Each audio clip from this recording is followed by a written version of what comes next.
and welcome to this lesson on how to play a D7th chord. As soon as you're ready, let's get started. Step 1. Put your hand in a closed fist position.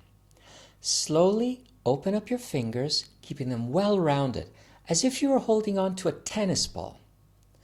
Place your thumb on the neck behind the fretboard, keeping it well hidden.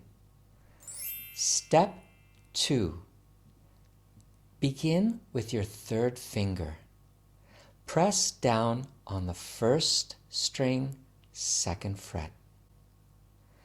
Then, using your first finger, press down on the second string, first fret.